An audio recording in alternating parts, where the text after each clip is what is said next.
Halo semuanya, perkenalkan nama saya Kierna Putjovia Sirait dengan NIM 210306104. Saya dari kelas PTNB, Prodi Peternakan dan Fakultas Pertanian Universitas Sumatera Utara.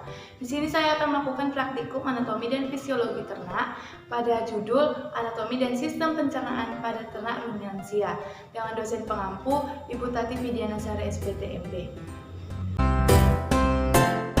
Baiklah, di sini saya akan menyebutkan sistematika pada sapi. Kingdomnya Animalia, filumnya Chordata, kelasnya Mamalia, ordonya Artilocdactyla, familinya Bovidae, genusnya Bos dan spesiesnya Bosondaicus.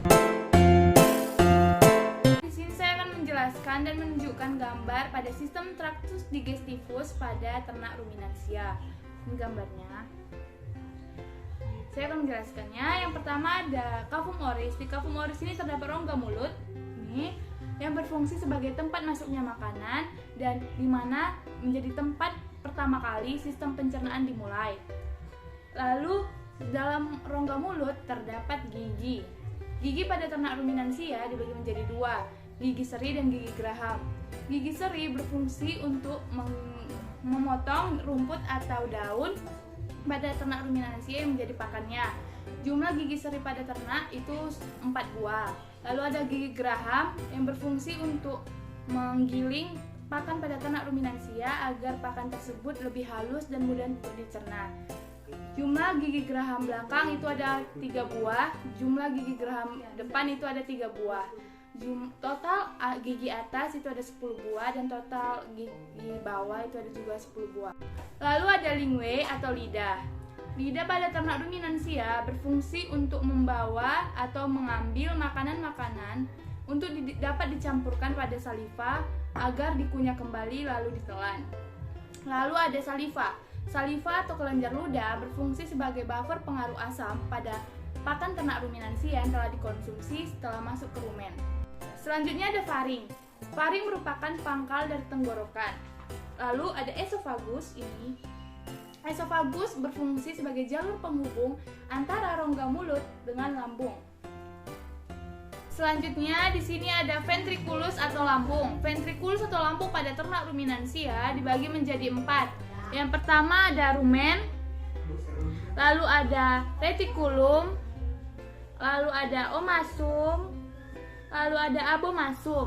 Fungsi dari lambung sendiri yaitu untuk pembusukan makanan dan untuk menghasilkan enzim selulase agar dapat menguraikan enzim selulosa. Selanjutnya ada intestinum tenue atau usus halus. Intestinum tenue pada ternak ruminansia dibagi menjadi 3. Ini dia. Yang pertama ada duodenum yang berbentuk seperti huruf U, lalu ada jejunum setelah duodenum dan ada ileum yang bermuara di cecum. Intestinum tenue berfungsi sebagai menyerap sari-sari makanan yang akan diedarkan ke seluruh tubuh dan akan dirubah menjadi energi. Baiklah, sekarang saya akan menjelaskan intestinum crassum atau usus besar. Usus besar memiliki panjang kurang lebih 1 meter, terdiri dari kolon ascendens dan kolon transversum. Di antara usus halus dan usus besar terdapat juga usus buntu atau disebut dengan cecum. Pada bagian cecum terdapat benjolan kecil yang disebut dengan appendix yang berisi dengan sel darah putih yang berperan sebagai tempat imunitas.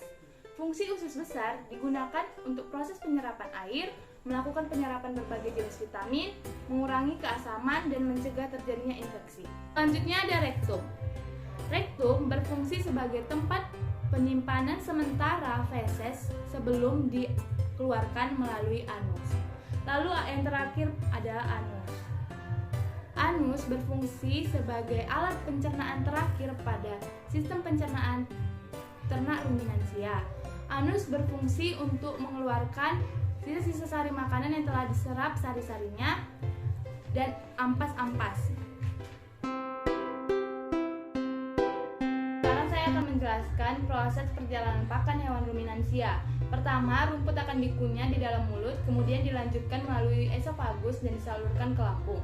Dari esophagus, makanan menuju rumen. Proses yang terjadi di rumen yaitu makanan yang telah dicerna akan diubah menjadi bubur dengan bantuan gerakan mengadu oleh dinding rumen. Pada saat sapi istirahat, pakan yang berada di rumen akan kembali ke mulut. Pakan yang berada di dalam rumen akan diubah menjadi gumpalan-gumpalan kasar atau bolus. Bolus yang dimuntahkan kembali ke mulut akan disebut dengan regurgitas. Bolus yang dimamah 2 kali disebut dengan remastikasi, dan bolus yang ditelan kembali disebut redeglutasi. Selanjutnya, bolus tersebut dicerna lagi oleh enzim-enzim mikroba rumen dan namanya akan berubah menjadi digesta. Setelah itu, makanan akan diteruskan kembali ke retikulum. Pada retikulum, makanan difermentasi dengan bantuan bakteri anaerob dan protozoa. Terjadi proses absorpsi dan penyaringan benda-benda asing yang ikut masuk ke dalam makanan sehingga tidak masuk ke omasum. Setelah itu makanan dilanjutkan ke omasum. Omasum disebut juga perut buku karena tersusun dari lipatan-lipatan sebanyak 100 lembar. Pada omasum juga menghasilkan amonia dan mungkin asam lemak terbang. Setelah itu makanan dilanjutkan ke abomasum. Pada abomasum, makanan dicerna dengan bantuan enzim pencernaan pepsin yang dihasilkan oleh abomasum. Setelah makanan dicerna di abomasum, makanan akan dilanjutkan ke usus halus. Usus halus pada sapi panjangnya kurang lebih 40 meter. Pada usus halus terjadi proses absorpsi dan fermentasi. Selain itu terjadi juga penyerapan sari-sari makanan. Dan pada akhirnya makanan akan dibuang melalui anus. Sekarang saya akan menjelaskan fungsi rumen, retikulum, omasum, abomasum, serta intestinum tenue. Yang pertama ada rumen. Rumen disebut juga dengan perut handuk atau perut besar. Mengapa disebut dengan perut besar? Karena rumen merupakan bagian lambung paling besar pada sistem pencernaan atau traktus digestivus ternak ruminansia. Fungsi rumen berikutnya yaitu sebagai tempat fermentasi pakan oleh mikroba, tempat absorpsi VFA, dan tempat pencampuran pakan. Sekarang saya akan menjelaskan bagian retikulum. Retikulum biasa juga disebut dengan perut jala. Mengapa? Karena bagian permukaan dalam retikulum mirip seperti jala atau sarang lebah. Fungsi dari retikulum yaitu tempat fermentasi pakan oleh mikroorganisme. Hasil fermentasinya yaitu VFE, amonia, dan air. Yang ketiga ada omasum. Omasum disebut juga dengan perut buku karena memiliki lipatan-lipatan yang seperti buku atau lipatan-lipatan longitudinal. Mengapa permukaannya seperti ini? Karena di dalam permukaannya terjadi banyak penyerapan. Fungsi dari omasum yaitu sebagai pengatur arus iniesta ke abomasum dan menyaring partikel-partikel yang besar. Di dalam omasum, enzim yang bekerja berfungsi untuk menghaluskan hijauan. Yang keempat ada abomasum. Abomasum ini disebut juga dengan perut masam atau lambung sejati. Di dalam abomasum terbagi menjadi 3 bagian, yaitu florika, fundika, dan kardia. Fungsi dari abomasum yaitu sebagai pengatur arus digesta dari abomasum ke duodenum. Proses pencernaan pada abomasum dicerna kembali dengan bantuan asam klorida atau HCl.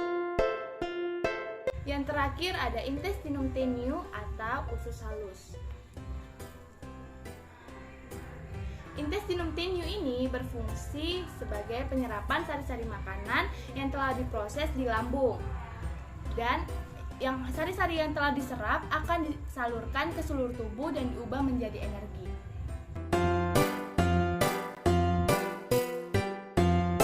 Di sini saya akan menjelaskan 10 mikroba dalam pencernaan. Yang pertama adalah Lactobacillus sp, berfungsi menjaga fungsi pencernaan sehingga genus ini banyak digunakan dalam pengembangan produk probiotik sebagai pengganti antibiotik dan untuk meningkatkan pertumbuhan dan produktivitas ternak. Yang kedua ada Streptococcus, berfungsi untuk meredakan gejala intoleransi laktosa, menurunkan asam lambung, serta gangguan pencernaan lainnya. Yang ketiga ada Methanobacterium, berfungsi sebagai pembusukan sampah dan kotoran hewan menjadi gas metana dan untuk menguraikan asam cuka menjadi etana. Yang keempat ada Escherichia coli, berfungsi untuk membantu membusukkan sisa-sisa pencernaan makanan di usus besar sehingga terbentuk feses untuk memproduksi vitamin K.